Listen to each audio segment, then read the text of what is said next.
نبی کریم صلی اللہ تعالیٰ علیہ وسلم کے کچھ صحابہ نے اس بات کو محسوس فرمایا کہ نبی کریم علیہ السلام کے اخراجات بہت زیادہ ہیں، کثیر تعداد میں مہمانوں کا آنا جانا رہتا ہے، بہت سارے لوگوں کی مہمان نوازی اللہ کے محبوب کے ذمہ کرم پر ہے، اور اس کے برعکس صورتحال یہ ہے کہ سرکار کے بظاہر جو آمدن کے ذرائع ہیں وہ بہت کم ہیں۔ اس بات کو محسوس کر کے صحابہ کرام علیہم رضوان نے از خود ایک پروگرام ترتیب دیا کہ ہم ہر مہینے کچھ نذرانہ جمع کریں گے اور نبی کریم علیہ السلام کی بارگاہ میں پیش کریں گے، اور عرض گزار ہوں گے کہ یا رسول اللہ صلی اللہ علیہ وسلم، آپ نے جو ہم پر احسانات کیے ہیں ان کا بدلہ تو نہیں چکا سکتے، اور چلو یہ تھوڑی سی خدمت ہے اگر ہماری قبول ہو جائے۔ صحابہ نے جب وہ نذرانہ جمع کیا تو اب ماحول یہ بنا کہ جمع تو کر لیا ہے تو اتنی جرت کون کرے گا کہ سرکار کی بارگاہ میں جا کے عرض کرے۔ طے یہ پایا کہ حضور علیہ السلام کے چچا محترم حضرت عباس رضی اللہ تعالیٰ عنہ سے یہ گزارش کی جائے کہ وہ عرض کریں کہ یا رسول اللہ صلی اللہ علیہ وسلم، ہم سے یہ نذرانہ قبول کر لیا جائے، تاکہ آپ کے جو روزمرہ کے معاملات ہیں، جو گھر کے اخراجات ہیں، وہ اس کے ذریعے سے کچھ نہ کچھ ہماری خدمت اس میں شامل ہو جائے۔ حبیب لبیب سید عالم صلی اللہ علیہ وسلم کی عالی مرتبت خدمت میں حضرت عباس نے جب وہ نذرانہ پیش کیا اور صحابہ کرام علیہم رضوان کی اس خواہش کا اظہار کیا اور بڑے درد مندانہ انداز میں عرض کیا کہ یا رسول اللہ، آپ کا وہ کاشانہ نور ہے کہ جو بھی آتا ہے وہ جھولی بھر کے ہی جاتا ہے، ہر ایک کو ملتا ہے، لیکن یا رسول اللہ ظاہراً کوئی ذرائع ہمیں نظر نہیں آتے، دل کرتا ہے کہ ہم خالصتاً آپ کی کچھ خدمت کر سکیں۔ تو حضور کچھ جواب دینے ہی والے تھے کہ اللہ تعالیٰ نے قرآن مجید نازل فرما دیا۔ کہا محبوب کل ان سے فرما دیجئے لا اسألکم علیہ اجرا، گویا طائف میں پتھر کھانے سے لے کر احد میں دانت شہید کرانے تک میں نے تمہارے لیے بڑا کچھ کیا ہے، پر میں تم سے کوئی اجر نہیں مانگتا۔ میں نے تمہارے لیے بڑا کچھ سہا ہے، پر میں تم سے کوئی سوال نہیں کرتا۔ ہاں اگر کچھ کرنا ہے نا تو الا المودۃ فی القربى، میرے جو قریبی ہیں نا ان سے پیار کرتے رہنا، ان سے پیار کرنا۔ یا رسول اللہ وہ کون ہے؟ نبی پاک نے فرمایا علی، فاطمہ اور ان دونوں کی اولاد، ان سے پیار کرتے رہنا۔ لا اسألکم علیہ اجرا، میں تم سے کوئی اجر نہیں مانگتا، پر یہ جو میرے قریبی ہیں نا، اسنا نال جے نیکی کریے اور نسلہ تاک نہیں پول دے، تے بے اصلہ نال نیکی کریے تے پھول کنڈیا نال تول دے، ان سے پیار کرنا۔ میرے رسول کریم علیہ السلام نے نا اپنی اہل بیت کو ہمارے لیے نمونہ بنا کے چھوڑا ہے۔ ان کی محبت ضروریات دین کا حصہ ہے۔ ایک شخص بالغ ہونے سے لے کر انتقال تک کوئی نماز قضا نہ کرے، ہر سال زکوٰۃ دے اور ہر سال حج کرے، حقوق العباد کا ایک ذرہ بھی ضائع نہ کرے، لیکن مر جائے اہل بیت کے بغض پر، وہ جنت میں نہیں جائے گا، وہ جہنم میں جائے گا۔ اس کی کوئی نماز، اس کی کوئی زکوٰۃ، اس کا کوئی حج اللہ کی بارگاہ میں قبول نہیں، لیکن کمزوریاں رہ جائیں، کوشش کرتا رہے، کمزوریاں رہ جائیں، اور حسنین کریمین سے پیار کرتا جائے، ان کی ماں سے، ان کے والد سے محبت کرتا جائے، تو میرے محبوب نے فرمایا من مات علی حب آل محمدن مات شہیدا، جو آل محمد کی محبت میں دنیا سے گیا وہ سادہ نہیں گیا، وہ تو شہادت کی موت مرا ہے، تو شہید ہو کے دنیا سے گیا۔ اہل بیت کا اسوہ نور ان کی محبت ضروریات میں سے ہے۔ رسول کریم علیہ السلام نے فرمایا، جامع ترمذی میں موجود ہے، فرمایا میں جا رہا ہوں پر تمہیں دو بڑی بھاری بڑی وزنی چیزیں دے کے جا رہا ہوں، صحیح ستہ کی روایت، دو وزنی چیزیں تمہارے بیچ چھوڑ کے جا رہا ہوں، اگر ان کو تھام کے رہو گے تو کبھی گمراہی تمہارے پاس نہیں آئے گی۔ یا رسول اللہ وہ کون کون سی؟ فرمایا ایک اللہ کی کتاب دے کے جا رہا ہوں اور دوسرا اپنا خاندان دے کے جا رہا ہوں.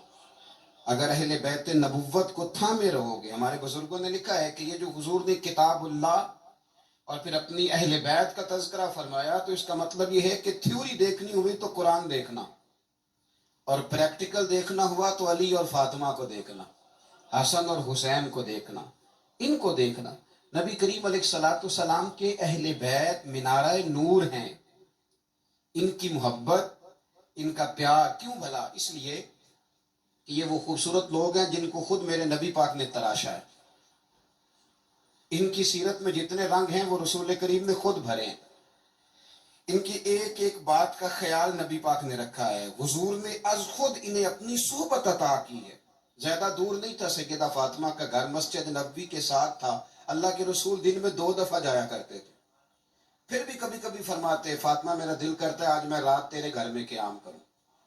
تو سیدہ فاطمہ الزہرا فرماتی ہیں کہ آمنہ کے لال اس طرح بھی میرے گھر میں قیام کرتے تھے کہ حضور چارپائی پہ لیٹتے تھے تو ایک کندھے پہ امام حسن کا سار ہوتا تھا اور دوسرے پہ امام حسین کا سر اقدس ہوتا تھا. اور فرماتی ہیں رات کو کبھی حسنین کریمین دودھ مانگتے تو میں اٹھتی دودھ دینے کے لیے، تو حضور فرماتے لیٹ جاؤ آج میرے ساتھ سوئے ہیں تو دودھ بھی میں ہی پلاؤں گا. تو محبوب اٹھتے ان کے لیے دودھ لاتے برتن سے نکال کے. حضور نے انہیں وقت دیا اور پھر ان کی چھوٹی چھوٹی چیزوں کا خیال رکھا. صحیح بخاری میں موجود ہے. تربیت پر توجہ دی. امام حسین تشریف لائے، ابھی عمر مبارک 7 سال کے قریب تھی. مسجد نبوی میں صدقے کی کھجوروں کا ڈھیر لگا ہوا تھا. چھوٹا بچہ جو ہوتا ہے نابالغ، اس پر شریعت کے احکامات نہیں آتے. صدقے کی کھجوروں کا ڈھیر تھا مسجد نبوی میں. یہ تربیت ہے، یہ ٹریننگ ہے جو اللہ کے محبوب نے خود انہیں عطا فرمائی. صدقے کی کھجوروں کا ڈھیر تھا. امام حسین حضور کے ساتھ آئے تو امام علی مقام نے ایک کھجور اٹھا کے منہ میں رکھ لی. شارحین نے لکھا ہے لگتا یہ ہے کہ کئی دنوں کی بھوک تھی، کیونکہ یہ فاقہ اہل بیت کا بڑا محبوب ہے. مجبور نہیں تھے، وہ تو خزانوں کے مالک تھے، پر غریبوں سے محبت کی وجہ سے فاقے کیا کرتے تھے. یہ ان کی پسند ہے فاقہ کرنا. تو ایک کھجور امام علی مقام نے رکھ لی تو اللہ کے رسول نے گلے میں انگلی ڈال کے نکال دی. تو فرمایا حسین یہ صدقہ ہے، یہ میری اہل بیت کے لیے درست نہیں ہے. حضور نے خود تربیت کی. اور پھر سیدہ فاطمہ الزہرا نے اپنے بچوں کو تراشا، ان پر محنت کی. میں اکثر گزارش کرتا ہوں دوستوں سے، میں کہتا ہوں کربلا کا واقعہ کوئی حادثاتی نہیں ہے، اس کے پیچھے پوری ایک لاجک ہے، اس کے پیچھے پورا ایک فلسفہ ہے. ایسے ہی کوئی آدمی 3 دن بھوکا پیاسا رہ سکتا ہے؟ کسی آدمی کو صبح اس نے کھانا کھایا اور شام تک کھانا نہ ملے تو ٹانگیں کانپتی ہیں. رمضان المبارک میں عبادت کی نیت سے روزہ رکھنے والے بھی شام کو بڑے پریشان ہو جاتے، اور مسلسل 3 دن کھانا نہ کھایا جائے اور پانی نہ پیا جائے. اور حال یہ ہے کہ وہی آدمی تلوار لے کے میدان میں نکلے اور اس کی حالت یہ ہو کہ لوگ اس کے آگے دوڑنا شروع کر دیں. ہزاروں کی فوجیں تاب نہ لا سکے. علی کا گھر بھی وہ گھر ہے کہ جس گھر کا ہر ایک بچہ جسے دیکھو وہی شیر خدا معلوم ہوتا ہے. یہ کوئی آسان ہے؟ اس کے پیچھے پوری ایک اس کے پیچھے فلسفہ ہے. امام راضی کی تفسیر کبیر دیکھیے گا.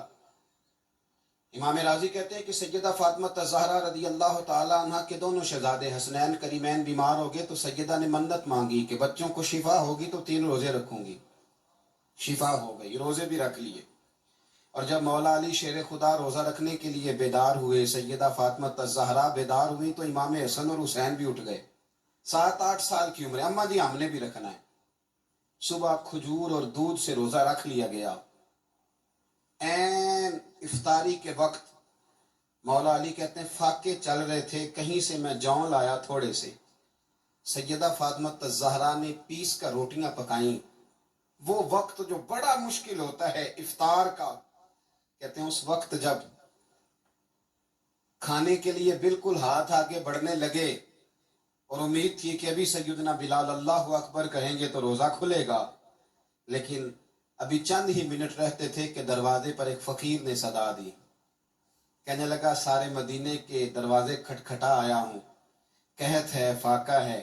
اے رسول اللہ کے خاندان والو، میں یتیم ہوں. کسی نے بتایا ہے کہ اور کوئی دروازہ کھلے نہ کھلے سیدہ کا دروازہ تیرے لیے ضرور کھلے گا. کیا یتیم کو روٹی ملے گی؟ تو حضرت مولا علی نے بچوں کی طرف دیکھا ہی تھا کہ امام حسن ساری روٹیاں جا کے دروازے پہ دے آئے، کھجور اور پانی سے افطار ہو گیا، صبح پھر کھجور اور دودھ سے روزہ رکھا۔ امام راضی کہتے ہیں این وہ وقت جب افطار کا ٹائم آیا تو پھر دروازے پہ کسی نے صدا دی، کہا اے رسول اللہ کے خاندان والوں، میں مسکین ہوں، رات سے روٹی کھائی ہے، نہ صبح کھا سکا نہ دوپہر، کسی نے بتایا ہے کہ اس دروازے سے خالی کوئی نہیں جاتا۔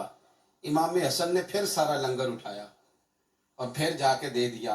تیسرا دن پھر ہوا، مجھے لگتا ہے جب افطار کا ٹائم آیا ہوگا نا تو یہ خود ہی سارے دروازے پہ دیکھتے ہوں گے، یہ کوئی آیا نہیں لینے والا ابھی تک، لگتا ہے کہ نظریں دروازے پہ تھیں۔ این افطار کے وقت 3 روٹیاں جب جاؤں کی پک کے آئی، ایک بھکاری نے صدا دی، کہنے لگا میں قیدی ہوں، آج ہی قید سے رہائی ملی ہے، پہلے دن کسی کے دروازے پہ صدا ملی ہے، دی ہے روٹی ملے گی۔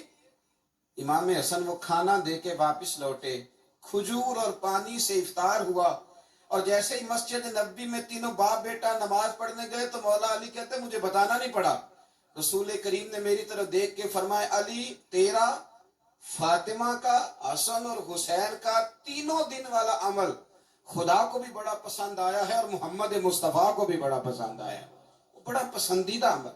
میں کہتا ہوں کہ حضرت فاطمہ نے نا ان کی تربیت پہلے ہی کر دی تھی، 3 دن بغیر افطار کے روزہ رکھنے کی، وہ ٹریننگ گھر سے ہو چکی تھی۔ اب میدان کربلا میں 3 دن بھوکا پیاسا رہنا ان کے لیے مشکل نہیں تھا، وہ تو ان بچوں کے لیے مشکل ہوتا ہے جو کھانا دیر سے پکنے سے برتن توڑنے شروع کر دیتے ہیں۔